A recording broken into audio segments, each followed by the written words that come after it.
Hey everyone! Today I'm going to show you how to make the most delightful mini cheesecake bites. First up, let's preheat our oven to 325 degrees Fahrenheit or 160 degrees Celsius. Now, grab a mini muffin tin and line it with cupcake liners or grease it up well. This recipe makes about 24 mini bites, perfect for sharing. For the crust, you'll need 1 cup of graham cracker crumbs, 2 tablespoons of sugar, and 5 tablespoons of melted butter. Mix it all together until it looks like wet sand. Scoop about a teaspoon of the mixture into each muffin cup and press it down firmly. Pop them in the oven for 5 minutes, then let them cool. Next, let's make the creamy filling. Beat 16 ounces of softened cream cheese until smooth. Add in half a cup of sugar and blend until it's fully mixed.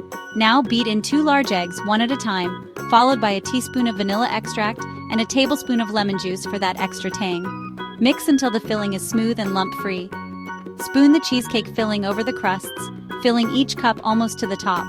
Bake for 12 to 15 minutes until the centers are set but still a bit jiggly. Avoid overbaking to prevent cracks. Once they're done, let them cool in the pan for about 10 minutes, then transfer to a wire rack to cool completely. After that, refrigerate for at least 2 hours. This step is crucial for setting the cheesecakes. Finally, it's time for the fun part, toppings. Add a dollop of whipped cream, fresh fruit, or drizzle some chocolate ganache on top. And there you have it, mini cheesecake bites that are creamy, indulgent, and perfect for any occasion. They keep well in the fridge for up to 5 days, so you can enjoy them throughout the week. Enjoy!